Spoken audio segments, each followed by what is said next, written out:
Good evening. It's Tuesday, March 29th, 2011.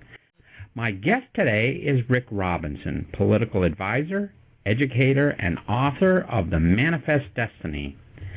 Today we're going to hear about Rick's work experience as a legislative assistant for Kentucky's Congressman, now a retired senator from Kentucky, Jim Bunning. Rick will also talk about his travels to Ireland to do research for his new book that will be released in December. And Rick will also talk about his current book that's out on the market, an award-winning political thriller called Manifest Destiny. Rick Robinson was a longtime congressional staffer for Congressman Jim Bunning before he was elected U.S. Senator from Kentucky. He's considered to be a Kentucky political insider who ran unsuccessfully to fill Bunning's congressional seat when Bunning moved to the Senate in 1998. Robinson is currently on staff at Gateway Community College in Kentucky and is writing his fourth novel based on travel to Ireland. He's a freelance writer for many magazines and publications and works on his law practice in northern Kentucky. Welcome to the program, Rick. Oh, Bruce, great to be here. Thanks for having me. Well, I appreciate you taking some time out of your busy schedule and talking to us a little bit today. Tell us a little bit about your background. Well, I write my books based upon the 30 years experience that I have in law and politics.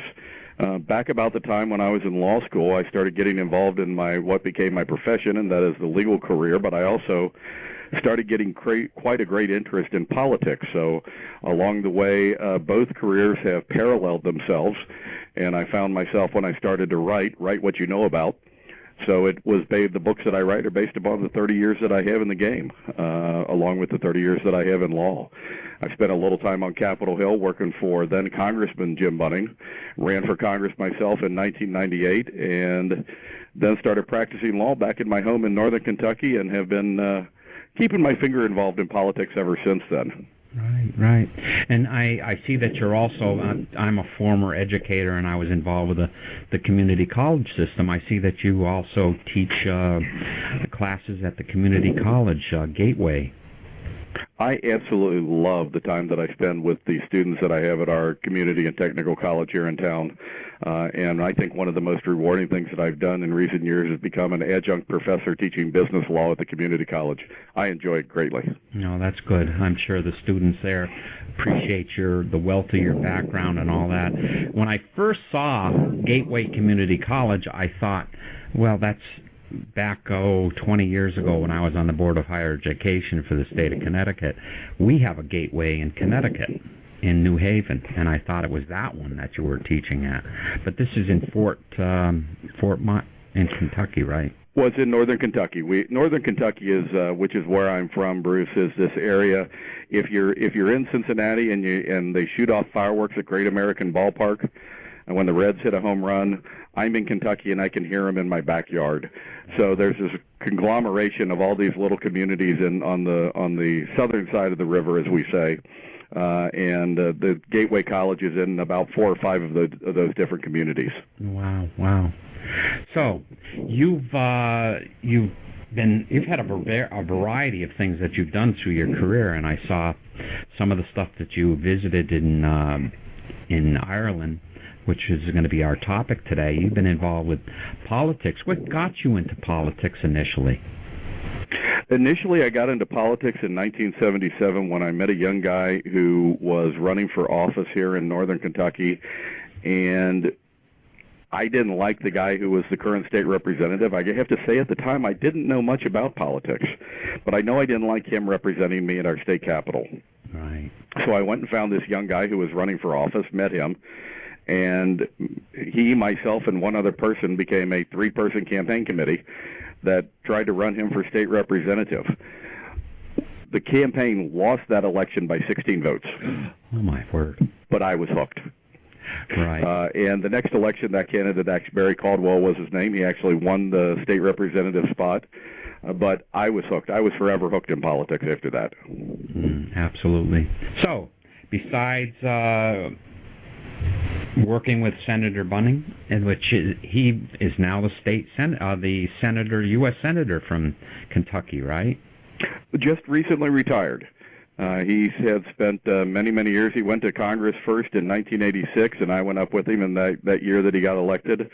And this last election go-around, he decided it was time to pass on the reins, and Rand Paul recently won his Senate seat in the United States Senate. Right.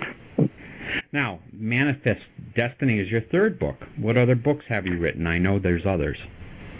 Well, they're in a series, but you don't have to read them in order to enjoy them. I literally write each one of them as a freestanding novel. And the first book that I wrote was The Maximum Contribution. And in The Maximum Contribution, Congressman Richard Thompson, or at that point Richard Thompson, he's not elected yet, is running for Congress in a special election. He's out on the campaign trail and brings up a very mundane tax issue. The tax issue that he brings up suddenly gets some traction, and all of that throws him into the middle of a very nefarious business deal and an ongoing FBI sting operation. Then in book number 2 of the series, which is entitled Sniper Bid, Congressman Thompson has just been elected to Congress, and he's dealing with his first big issue on Capitol Hill, and that's steroids in professional sports. And, of course, somebody's trying to shut him up. And then in Manifest Destiny, which is the third book in the series, all of the characters find themselves in Romania. While working on a foreign campaign, one of the congressional staffers is kidnapped by communist rebels living in the Carpathian Mountains. And, of course, fun and frivolity ensue from that. Right. Now, this is an award-winning book. Yes, Manifest Destiny has been my breakthrough novel. Just recently, it was named the best independent book in America for 2010. Okay. Went out to a very nice award ceremony out in Hollywood, where it was given that honor, and it was an awful lot of fun to do that. Oh, that's fantastic. So you're on, and you're starting to write another book. You did some research, and that's the reason why you went to Ireland, right? Well, I'm trying to remember which one followed which. I was writing the next book, and I was working on the whole idea, and my wife and I went to Ireland, and I absolutely fell in love with the country and fell in love with the people and fell in love with the countryside and the music. And I thought, as I was writing the novel, I've got to figure out how to bring this novel to Ireland, because I just want so much to write about everything I saw and learned and enjoyed while I was over there. So I'm trying to remember if the chicken was the first or the egg was the first, but once I was there, I knew I had to write about it. Oh, absolutely.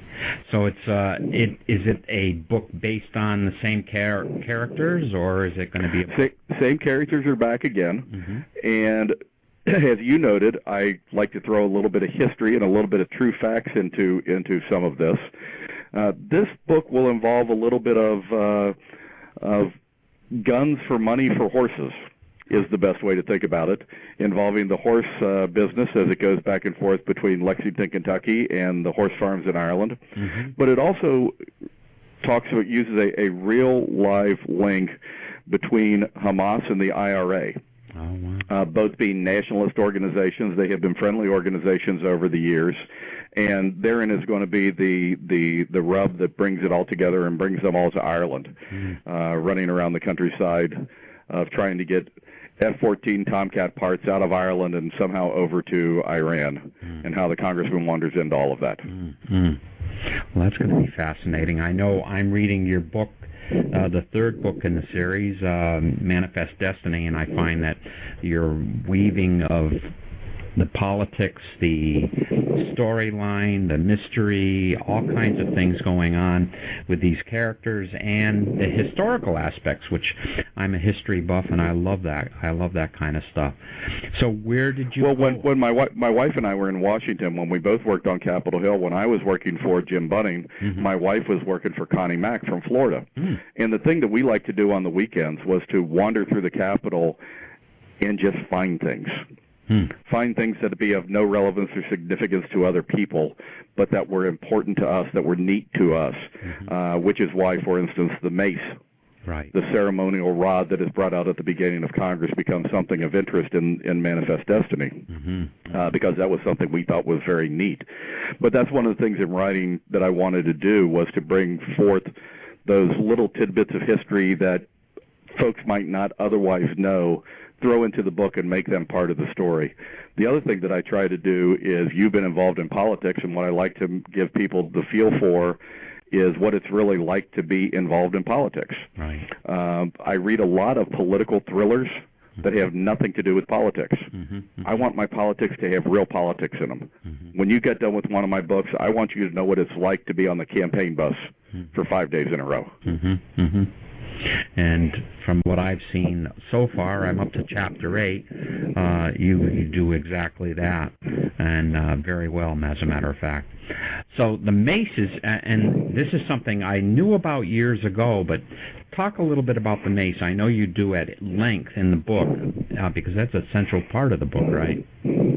The mace is a central part of the book, and the mace, if you ever watch the full session of Congress, or the full State of the Union address when they're in joint session, at the very beginning, the speaker, or not the speaker, but the sergeant-at-arms will carry forward this 13 ebony rods bound together by silver ribbon with a globe and an eagle on top of it, that he will carry down and place to the left of the lectern at the very front of the House of Representatives.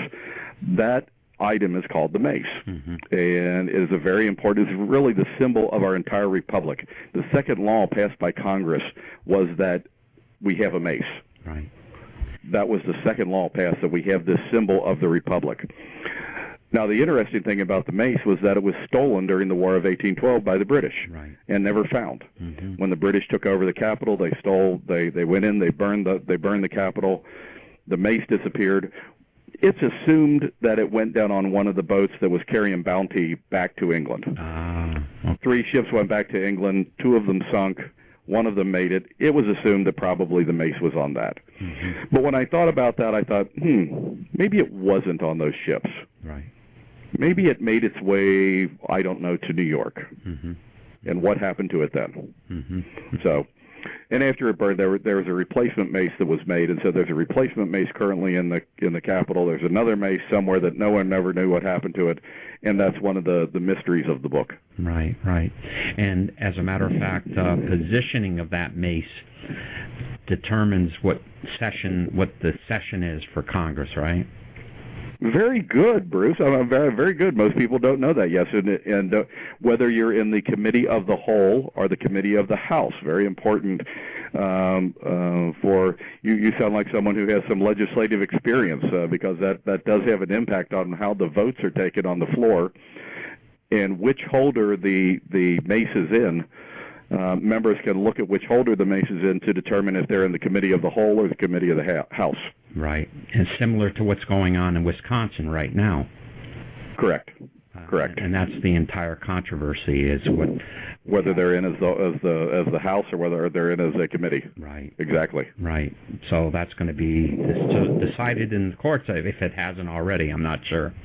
Anyway, so you've gone to Ireland. You had a great vacation. I know you visited a range of places. Where exactly did you go in Ireland?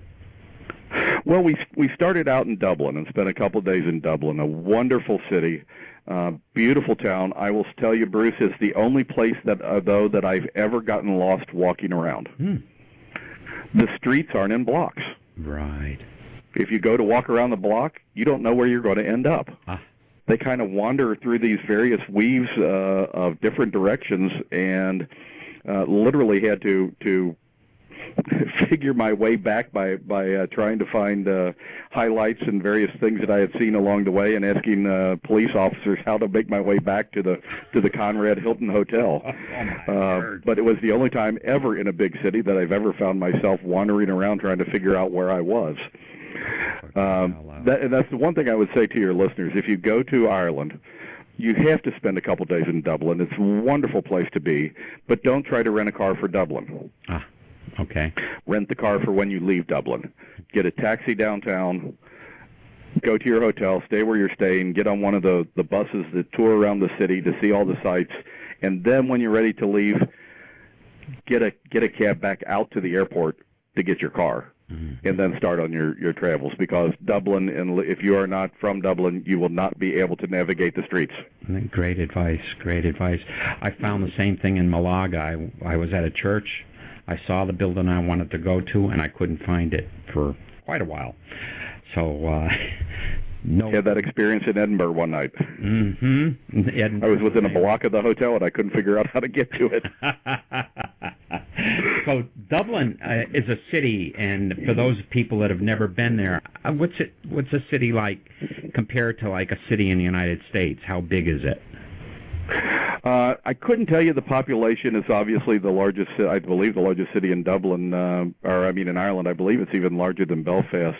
But it's a very low city. It's a very low to the ground city. The highest point in the city is actually the Guinness factory, where they have a 13-story, I believe somewhere thereabouts, bar that gives a roundabout look of the city. And as you look around the city, yes, you are the largest.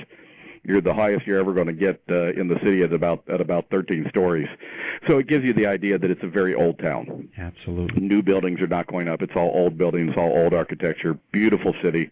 The people are absolutely wonderful there. The one thing I can say about Ireland was that the people were absolutely the friendliest, most open. When they found out that you were from the States, they immediately wanted to talk politics. It was a wonderful, wonderful experience. Very interesting. So in space, is it similar to New York City, the space of Manhattan, or larger in space, or is it a smaller city? You know, if you as you drive around, and I, again, not looking at the map, I would say it's probably going to be a kind of a lower Manhattan type of feel to it. Because we did do the one thing that is nice is they have a very nice tour bus over there, where it has like 30 or 40 stops with a nice little dialogue that goes on in various languages as you go through the city, and you can get on and off at any of the stops over a 48-hour period, and you literally see all of Dublin doing that way. And it's a wonderful tour bus to take, and I would recommend that to anybody who is going over there, because it's the one way to see the city. But it will let you off at whatever, we went, for instance, we took the tour of the Dublin jail, the old Gaol, as they call it. We got off, obviously, at the Guinness factory, my favorite stop of the trip. We went to one of the universities. We went and saw the Book of Kells. We saw various things along the way. But again, it was all directly off of this bus tour that went around the whole city, and we eventually made the whole loop on the bus tour over 2 days. Yeah, so you can buy a 2-day pass, or buy a 2-day pass. The other thing that I would say to anybody going over there, before you go over or as soon as you land, get a copy of or get yourself what is called the Heritage Pass. Okay. The Heritage Pass is a wonderful pass. I think it costs like €40 a person, but you literally get into every Irish-owned place that you see along the way. So it won't get you into the Guinness factory, for instance, but it will get you into all the castles that you visit in the country. It will get you into whatever other tourist stops there are along the way that you would have to pay for. This one pass gets you into everything. So as soon as you land, you got to get the Heritage Pass. That's a definite must for travelers. That's excellent. Excellent advice. That's excellent advice. So it's called the Heritage Pass, huh? Heritage Pass. Got to get a Heritage Pass. And now a message from our sponsors. Are you looking for sales? Check out the website for11sales.com first. That's for11sales.com. There you will save money on thousands of products and services. As a PayPal certified store, you are protected, and the item you've been looking for will arrive on your doorstep in a few days. Just dial 411sales.com on your browser's address line to visit our website and learn more about everything you want to buy before you buy it. And we're back. When is the best time, in your estimation, to visit Ireland? Well, we went, and I think probably the best time for most tourists is going to be in the June and July areas. Now, remember, you're going north. Right. So you're going to have the same effect that you have when you go north in North America, and that is in the summertime your days get much, much longer, and in the wintertime your days get much, much shorter in the sunlight that you get. So when we were there, the further north that we wandered, sometimes it would be light until 10:30, 11:30 at night, depending on where we were on the isle.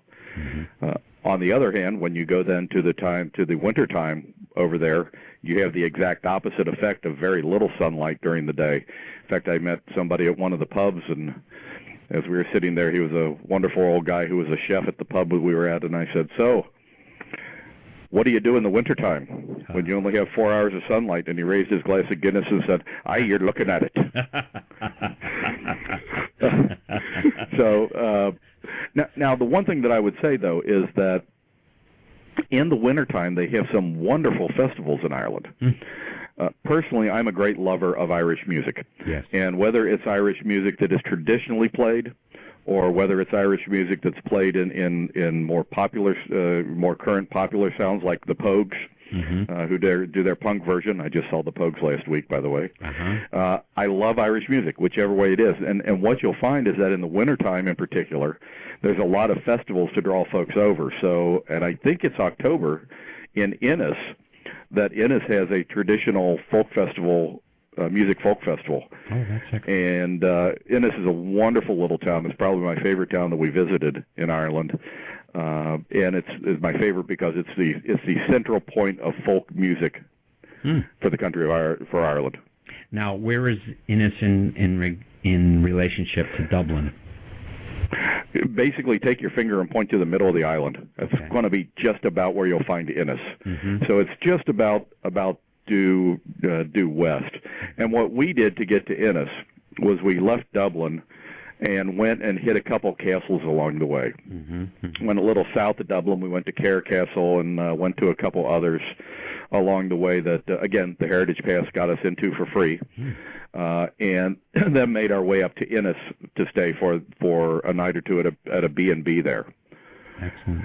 That's one of the things that I would recommend to folks as well. B&Bs in Ireland were absolutely a wonderful experience. We stayed at hotels we stayed at 2 hotels in Ireland, one in Dublin because it was more accommodating, I think, to stay in a hotel in the big city. But when we got out into the countryside, the B&Bs were wonderful. And we did stay at Ashford Castle for one evening. Ashford Castle, as you know, being in the tour business, is one of the top 5 hotels in the world every year.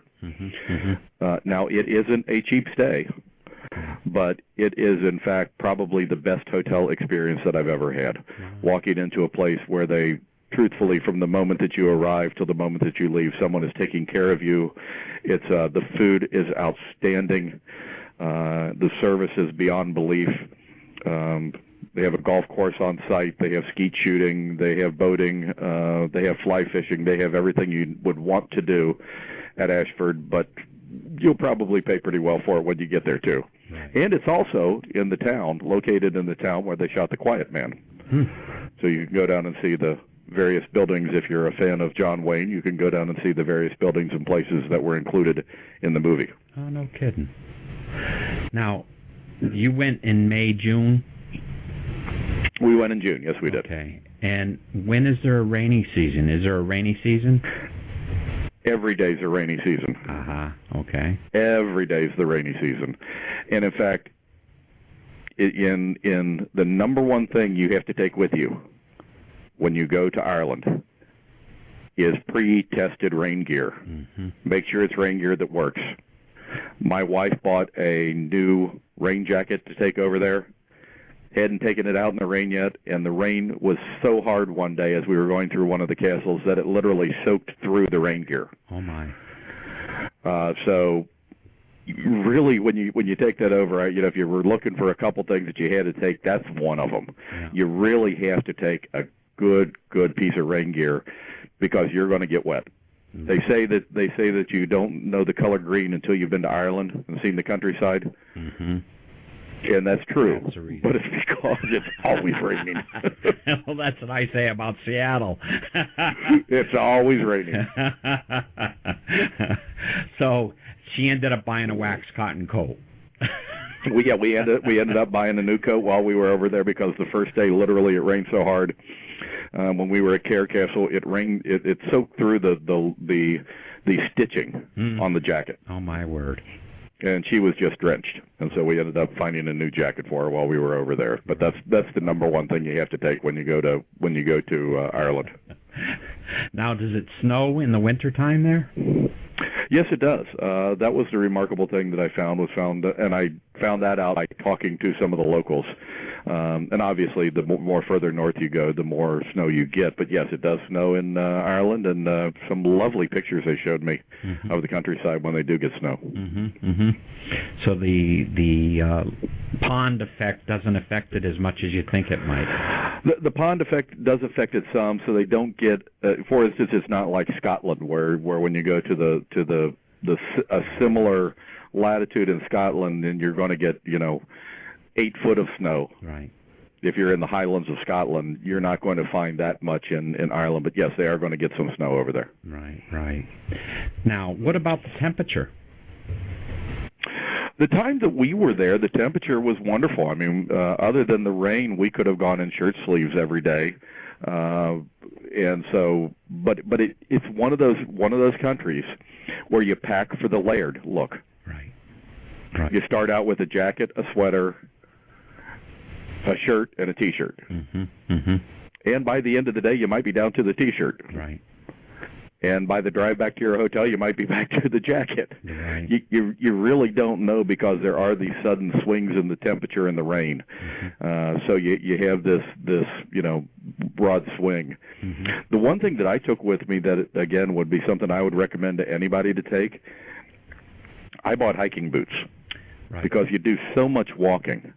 And you're walking around these castles and you're walking around a lot of this stuff. Tennis shoes just aren't good enough. Right. I got a good pair of hiking boots with some nice strong ankles on them, and that's what I took with me, was to walk around the castles in particular, because you're not always on good solid footing. Right. Sneakers just don't cut it. I know a lot of people like sneakers and wear sneakers everywhere, but I have always brought a pair of hiking boots, and that's great advice.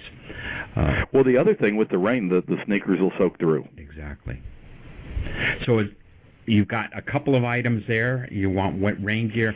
I would. The 3 things I would take with me, Bruce, if I were going back to Ireland, I made sure I had was the rain gear, the hiking boots, and a darn good GPS. Yep. When you get out into the countryside, think of a road about the size of the alley behind a nice, urban house, and they think that's a 4-lane. As you're driving, you're going to be driving on the wrong side of the road. Right. On these roads that have stone walls right up against the inside lanes, and maybe the outside lanes as well. And you're going to be coming up a 3-corner fork in the road and trying to look around and figure out where you're going. Boy, that GPS really comes in handy at that point. And they're driving. Especially the one that makes sure that they tell you how to get around the roundabouts, as they call them. Yeah, roundabout. In Ireland. Second exit on the roundabout. Plus, they're probably going 70 miles an hour or 70 clicks or whatever. 70 clicks isn't that fast, but they go like crazy too. It was quite the experience to drive on roads in Ireland. But apparently that's part of the fun of it as well. Someone said I said about green. The other thing they tell you is you don't know lost until you've been in Ireland. And we thought we were as lost as can be at one point, and looking at the GPS, we said this couldn't possibly be, oh my gosh, we're someplace, and literally came out a hill, and there was actually the restaurant we were looking for in the middle of nowhere, going, oh, okay, the GPS is good. So don't ever doubt the GPS. Don't ever doubt the GPS, but make sure you have a good one that's going to keep its signal very well. That's the one thing. The first one, we actually had one of our own, and we had a rental. that we had in the car, and the rental kept losing its signal. Mm-hmm. And so we went to our fallback, which is our personal one, and that one was the one that got us through. Absolutely. That's fantastic advice also. And plus there's a map. You have to have the maps that are for Ireland or for Europe, right? That is correct.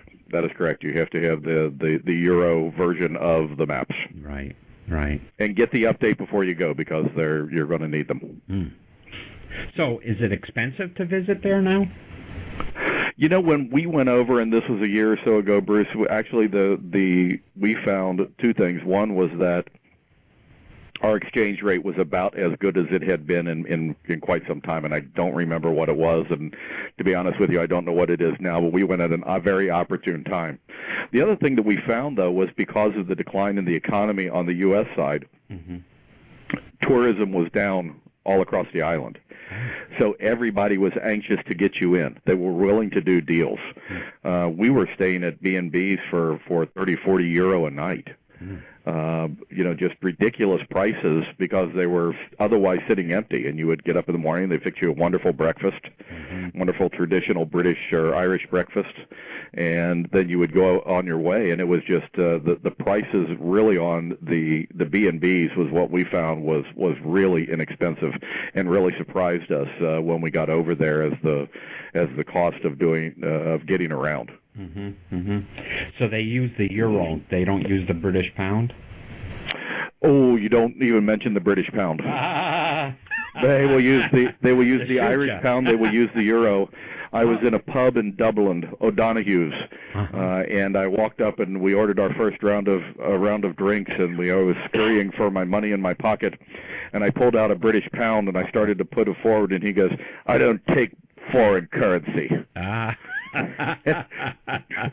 Find my euros. Sorry. Now, I've not heard. There's an Irish pound. You mentioned there was Irish currency, and I don't remember what the Irish currency was, but we generally there survived on the euro. Well, I just learned something. I didn't realize that that Ireland had their own currency also. I believe they did, and again, these were at pubs, so I might be remembering fuzzy myself. Yeah. So if people are traveling on a shoestring to keep their expenses down, you suggest going to B&Bs. Oh, yeah, absolutely go to B&Bs. And when we went around to the various pubs and would have meals at the pubs and things of that nature, pub food is generally relatively inexpensive and pretty darn good. The one thing you don't expect from Ireland, which we got when we went there, was good steaks. We had wonderful steaks while we were there. From homegrown steaks that they had there on the Isle. Fish and chips is obviously very good no matter where you go, but the other two things we found about the food, it is served to you very quickly after you order. Don't expect that like when you go to an American restaurant and they give you that whole time to order an extra round of drinks before they bring the food out. You order the food, they bring it out. Right. It's pretty quick. And the other thing that you find over there is it comes out steaming hot. To the point, the steaks, even if you got a medium steak, it's still properly cooked, but when it comes out, it's hot. So you have to let it cool down a little bit. You still have time to order another drink. That's right. You still have time to order another drink. Still one more. There's always time for another Guinness. Right. Now, you mentioned they come out fast. I know in Europe, and I'm not sure, it's been a while since I've been through Europe proper, Northern Europe. Do you own a table for the night? I don't know the answer to that question because we were pretty much on to the next pub after we ate. I see. We were generally looking for, I was there with my brother-in-law and my wife's twin sister, and the twins would usually go back to the B&B and play some board games, and my brother-in-law and I would be searching out the best music of the evening, which would usually go way into the wee hours of the next morning. Now, one of the things we found that was interesting with that, and again, something folks should think about, we were in Ennis, and we were standing outside a pub, and owner of the pub came out and said, "You're going to have to make up your minds. We close at 10." And I said, "Oh my gosh, you close at 10?" I said, "Well, there's no even reason to come in." He said, "No, we have to lock the doors at 10. We can serve beer all night long. We just have to close and lock the doors at 10." And literally, we walked in, and there was a wonderful set of musicians that were playing there, and I think we stayed there till 2 in the morning or so. But the locals knew how to get in the back door, but all the tourists like us couldn't get in the front door anymore. Right. So they locked the door so that it probably has something to do with the law or with... Right, it was the closing time. They had to close at 10. Mm-hmm. But as long as you were in by 10, you were good. Well, that's a good thing to know. Now, so most of these pubs have musicians then? A lot of them have musicians, and they have traditional Irish. If you can think of any song that can be played with the penny whistle, then you can think of the Irish band, the Irish musicians that can play it. Everything from, again, the traditional stuff like "Poor Paddy Works on the Railway" and "Dirty Old Town" and some of the old Irish songs, right along with some of them doing the newer stuff, more modern things by groups like the Pogues. Very good. So, in a sense, you do own. I mean, if you stayed in one pub, you would be there until you left. They're not looking at you like in the States. You go in. No. They're pretty much looking at you like you're going to be there. You're going to enjoy it, and everybody has a wonderful time. And again, the hospitality, Bruce, that we found over there was absolutely amazing. We were a little concerned when we went over. Because it was at the end of one administration and the start of another, and we were wondering, Ireland had some differences with their concerns over the policies of President Bush, and what we found over there was that, as opposed to, while they may have things where they didn't particularly like certain policies, the people didn't, they love Americans. Right. They love Americans. Right. Yeah, I think that's pretty true with a lot of places, isn't it? Yeah, they don't confuse certain of our policies that they may not agree with the people who come to visit them. Right. That's good to know.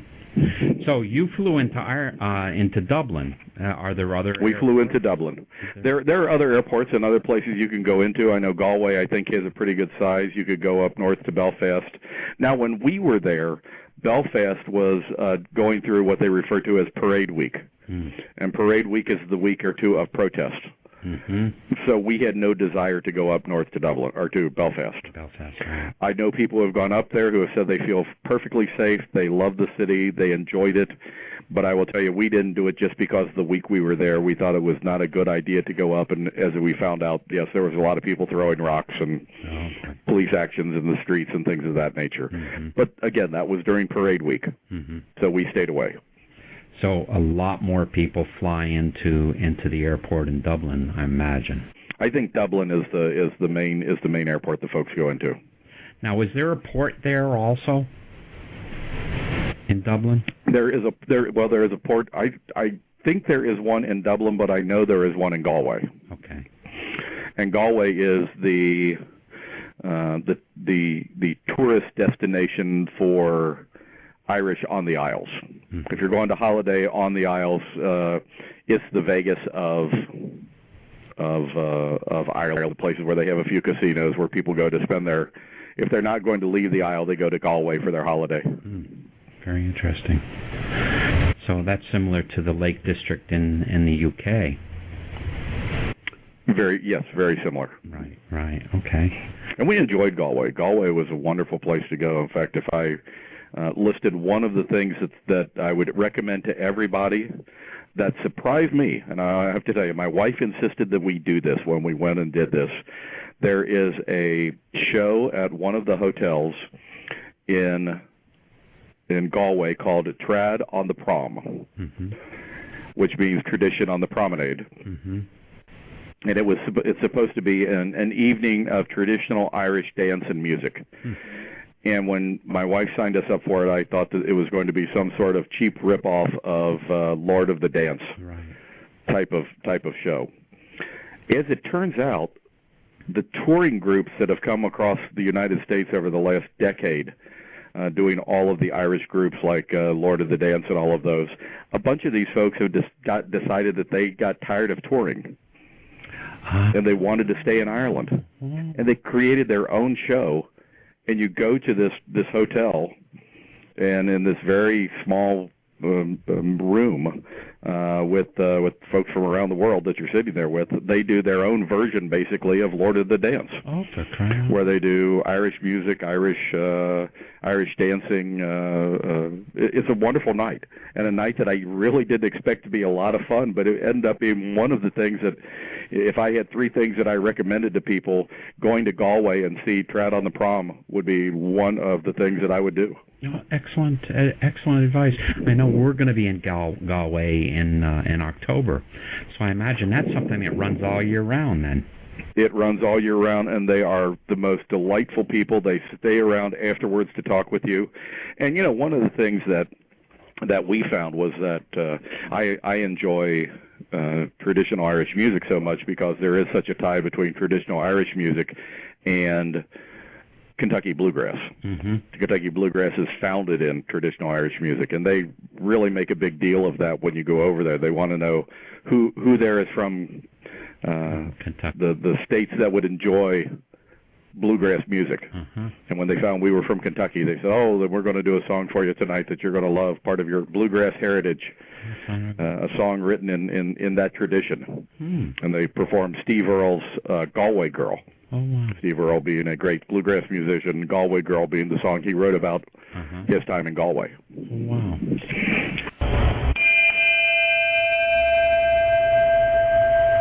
And now a word from my sponsor. How would you like to save money online when booking your next vacation, cruise, hotel room, or car rental? Well, you will. According to the international travel marketing firm, Topaz International, 70% of the time you will save more money booking as a preferred customer with my vendor than with the other online companies. And you won't get the leftover rooms or cars either. It's free to register as a preferred customer. Just go to the cruisewithbruce.com website and click on the register link at the top of the page. Then fill out your profile to be alerted to the best buys for trips that you'd like to take. Anytime you're booking a car or a hotel room or want to go on a cruise or a vacation, be sure to look at my site first. For more information on the program, click on the info or 100% guarantee links at the top of the page. You'll be glad you did. And now back to our program. Excellent. So you mentioned two cities. What's another city that you would visit if you had a week? Well, Ashford obviously was one of them. I would definitely send people to Ashford Castle again, even if you just stayed on the outskirts in the city, because it does have that neat tie-in with the Quiet Man and John Wayne. Mm-hmm. Second thing I would do is go to Galway and see the Trout on the Prom. But the one thing that is the most breathtaking thing you will ever see is going to the Cliffs of Morher. Mm-hmm. Now, for those of your listeners who have seen the Harry Potter movies, when they look down at that big rock jutting out of the water, and I think you're actually going to have a picture of this on your website talking about for the broadcast that we're doing, as you look down on that big rock sticking out of the ocean, that's standing on the edge of the Cliffs of Morher. Mm-hmm. And we went to the Cliffs of Morher. Definitely take your hiking boots there. You're going to be doing some walking. Mm-hmm. Mm-hmm. But it's breathtaking. It's someplace where we just stood around and looked for hours because the view was just so phenomenal of these 700-foot vertical drop cliffs straight down into the ocean. And underneath you is actually the cave. There's I think in the Harry Potter movie, there's a cave that looks out over the cliffs that comes out of this. That's the cave that is involved in the Harry Potter movies. Mm-hmm. But it's absolutely stunning. Stunning, the view from there. The one thing you have to watch out for is the wind is very strong when you get to the top. In fact, they've built different walls and things around because every year they would have the wind actually lift people up and toss them off the sides. Oh, my. Wow. So you have to be very careful. The wind literally can blow so hard up there that you can't stop walking if you get the wind behind you. Wow. You either walk or fall. Wow. Now that's on the western coast. Yes, it is, on the western coast and right before you get into the Burn. Right, right. Now, you mentioned a little about Northern Ireland. For the most part, you believe that's relatively safe, except for a week or two here or there. Yeah, we didn't wander up that way, but everybody that I've heard from said it was fine. I know that when we go back, we stayed pretty much went east and west of Dublin. Mm-hmm. We didn't go south down into Cork. We didn't go north up into Belfast. And I think what we want to do the next time is go back over and spend a little bit more time to be able to do that, to be able to do the full loop around the island as opposed to just running east and west, for over a week's time. Right, right.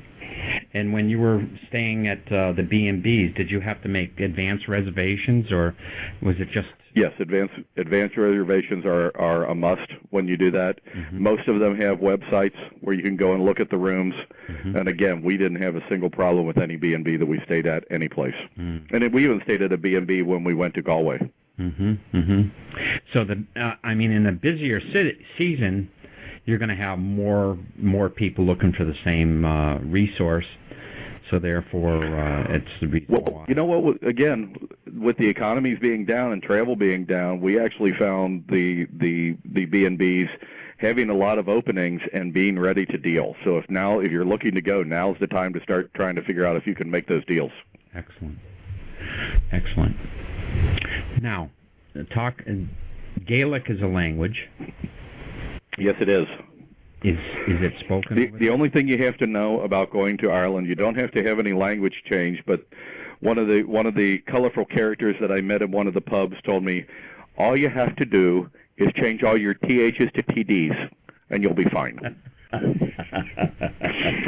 And then he says to me, he said, so, do you know what an Irishman's favorite time of the week is? I said, no, and he said, Thursday at 3:33. He said, and if you can get that down, you can talk Irish. But for the most part, if you can get past the accent, you could understand it with British English or English. Well, the Brits speak a little bit different. They drop a lot and stuff like that, going to hospital and stuff like that. And I'm sure it's basically the same over in Ireland. You've got to understand, or it may take you a couple of days to pick up some of the nuances of the language. Now, the food you mentioned, I was surprised by the steak. Yeah, the steaks were wonderful. I was absolutely surprised at the quality of the meat there. It was wonderful. Again, we did not have a bad meal in Ireland. Mm-hmm. Do they have is it shepherd's pie and stuff like that? Oh, they have all the traditional meals. Everything from the shepherd's pie to now, one of the interesting things we do, you mentioned that, one of the interesting things that we did, and again, something we didn't plan on doing, but when we were in Dublin, we went to the Boar's Head, which is the oldest pub in Ireland. Mm-hmm. And on Thursday, Friday, and Saturday evenings, they have a gentleman who comes in and does a traditional Irish meal, potatoes, that the meat, potatoes type of thing, meal, and then does traditional Irish storytelling and traditional Irish music. And we found that to be we hadn't planned on that. We happened to be at the pub one night, and they were getting ready to do it, and we said, well, let's just go upstairs and see what this is, and we ended up sitting through the whole thing and really enjoying it. And again, at the Boar's Head, something I would highly recommend. But the one thing they do is they serve the traditional Irish food, and you have, I think, one or two choices, but it's meant to be bland, and it's meant to give you the idea of what it was like to live off potatoes off the land. Right. Mm. Now, Guinness. So a lot of cabbage and potatoes. Right. Similar to what we cook or what we think of when we think of an Irish dinner and St. Patty's Day, right? Correct. Now, Guinness is a favorite beverage. What other types of beverages are there? Well, the other big thing you see people drinking at the pubs is cider. Ah. And that was something that I didn't realize was popular in Ireland. But when you go to the pubs and you see folks sitting around, they're usually either having a pint of Guinness or they're having a cider. And is that hard cider or? It's a hard cider. Yes, it is. It's hard cider. Mm-hmm. Mm-hmm. Probably can have more of a kick than the beer. You know, I tried one of them and it was just a little too sweet for me, and I decided to stick with my Guinness. Mm-hmm. Mm-hmm. Is there a certain way they drink it over there? Well, it is served at room temperature. Right. It is not served cold like it is here. In fact, they have some places they actually have a tap that's called ice cold Guinness, mm-hmm. but it's about just a little bit cooler than room temperature. I wouldn't refer to it as ice cold. Right. And it's drank traditionally at more of a room temperature over there. Right. Actually, and was it an ale is thicker, right? Very thick. Right. Pork chop in a glass. Mm-hmm. Mm-hmm. So you have to drink that at room temperature, or you're slurping down molasses. That's pretty close. Excellent. Now, if somebody's not going on an escorted tour, you said renting... Which we were not. We were not on an escorted tour. Right. My wife planned the whole thing, and it's quite easy to do with the car and a GPS and a Heritage Pass. So you don't need a special license. Don't need a special license. You know, when we got there, and I didn't drive, my wife and my brother-in-law did all the driving, so maybe they might have transferred and gotten an international driver's license when they picked up the car, mm-hmm. but they did not do anything in advance for that. Mm-hmm. And is it expensive to rent, or? No, it was relatively inexpensive to get the car. In fact, we had a nice diesel VW that was wonderful on gas, mm-hmm. and I don't remember it being all that expensive. Mm. And what about the price of the gas, that is? Oh, the gas. Well, that's the one thing you find is over there, yes, you're going to pay $5 a gallon. Right. I think all of Europe is basically the same way, right? Yes, all of Europe is very expensive on their gas right now, and they have been then, and they continue to be now. For a long time. I know I was talking to somebody from Milan, Italy, and it's $7. They go by the liter there, and I think it's the same thing in Ireland. They use liter, right, not gallon. Yes, by liter. Yeah, so. But it works out to about $5 a gallon. We're kind of in the United States. We're kind of what would you say? Spoiled on our gas prices. Yes, absolutely. When you travel overseas, you find out very quickly that you're spoiled. Exactly. Now, did you ever contact local tour guides? You know who were the best local tour guides for us when we were around? Who's that? Were cab drivers. Well, in Dublin, when we would do the tour of the bus in the evening, we would say, "Okay, take us to a place that has good music." And the cab driver would say, "Do you want to go to the tourist district?" And I can't remember the name of it right off my head. And I would look at him and I go, "No, I want to go where you listen to music and where you have a pint." Exactly. Oh, I got just a place for you then. And they would take us to these wonderful bars and wonderful pubs and places where we would listen to music and have a wonderful time, and didn't feel threatened at all. We were out a little bit more outside of the main tourist area of the city, but fit right in with all of the locals who were, again, very polite, very excited to have a Yank amongst their midst. That's really nice to hear. And are these tour guides or cabbies? You're in a larger city. What about in the rural areas? You talk to the pub owners? In the rural areas, we would spend a lot of time talking to the people in the pubs. Right.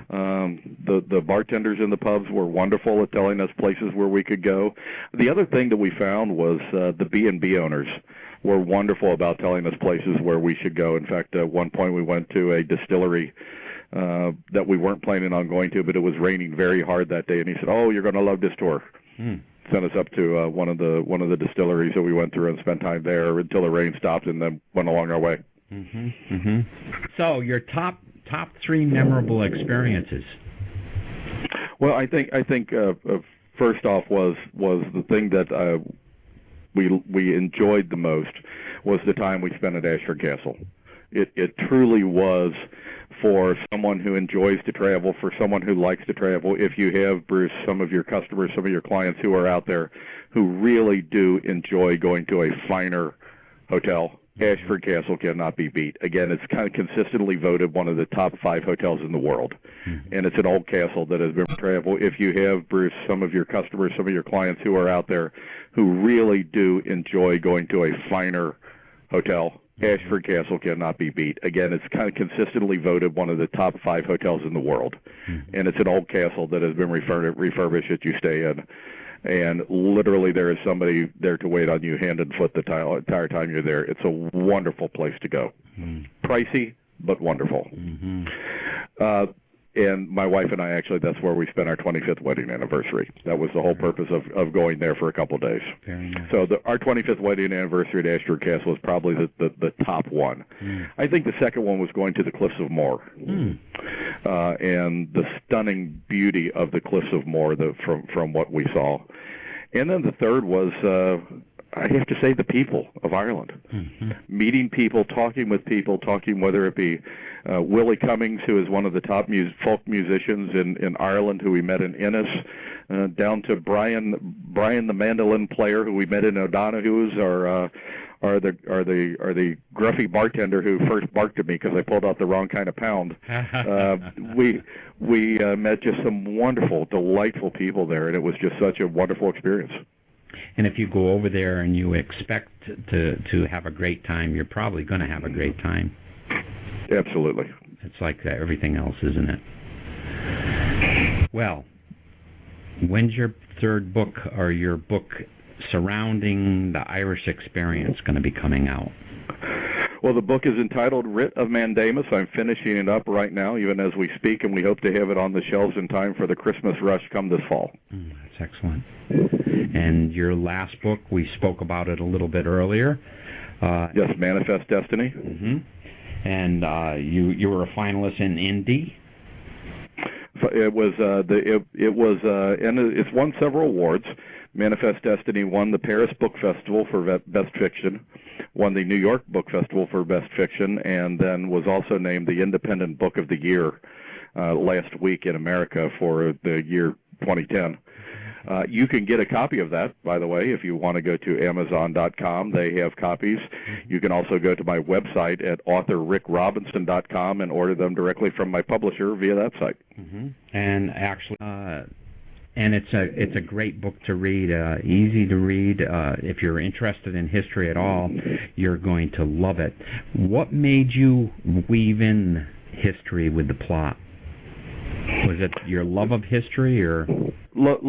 Just from the fact that I like those little tidbits of history that maybe other folks don't know. It's not even so much history as it is the small little trivial points that sometimes make a difference in things that happened. And that's a key point, isn't it? Absolutely. Why? Absolutely. Finding that little thing that helps make a twist in a book. All right. How long did it take for you to get your first? I know you're in a little bit of a different arena from the average person.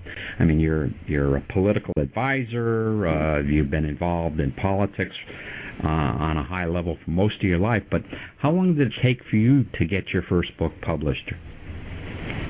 Well, I was very lucky in that when I wrote my first book, I sent it out to 30 publishers who were independent and small press publishers, and I had 3 who wanted it. Luckily, one of the persons who wanted it had a background in politics, and her brother is actually still involved in politics, and so when the story hit them, it hit as something home as the writings of somebody who had been on the inside, and they liked that type of feel to the book. So I was able to find a publisher very quickly for my novels, and that's a rare. I was very lucky. That's a rare experience. Most folks have to search a little bit harder than I did to find a home for their writing. Any tips for people that want to start writing political thrillers?